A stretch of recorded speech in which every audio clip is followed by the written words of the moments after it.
Hi, welcome to Homeschool Together. Today we'll be looking at Ivy. This is written by Catherine Coville and illustrated by Celia Casper. So this is the story of a little girl, Ivy, that lives with her grandmother, Meg. She's the village healer, and she heals not only regular animals, but also magical creatures.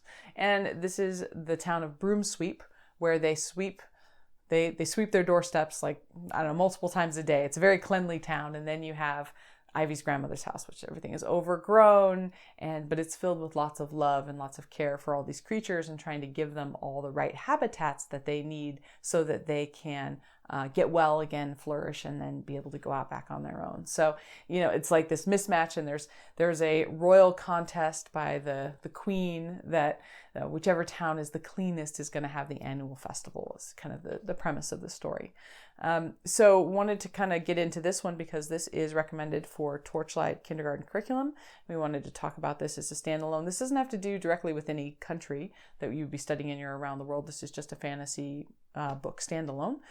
So in terms of style, I would say this is a 3. It's got a cute cover. Every chapter has a black and white illustration that is similar in style to the cover. And they're cute illustrations. There aren't very many of them throughout the book. There is larger font and pretty short chapters, so that's kind of nice. But nothing wonderfully engaging, nothing stunning about it, but it's good.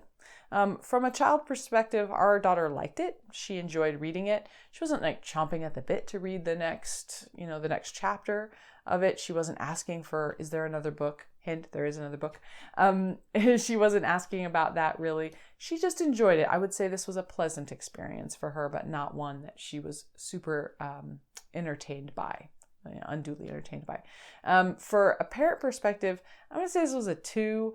It was fine. There wasn't anything inappropriate in it. Had some good lessons. I just got kind of bored as a parent. I was like, I don't know.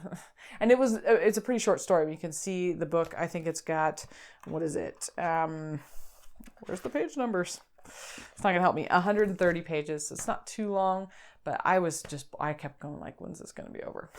So, for me, it was just it wasn't that there was anything really wrong with the story. It was just kind of mundane, I guess is the word. I just didn't feel excited by any of it.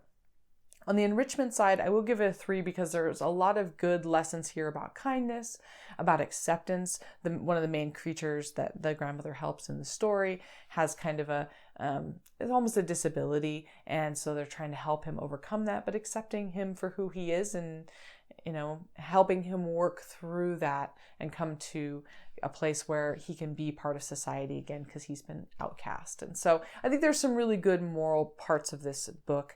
And so it was enriching. For lifespan, this is a 1 for us. We're not going to read this one again.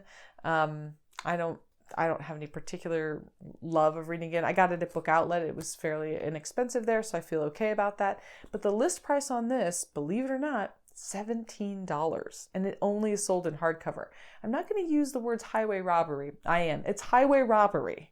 $17 for this slim little book. So if this story sounds interesting to you, if you burn through books or you think that your child would like to read this on their own, that's great. Get it from the library. Don't buy this book.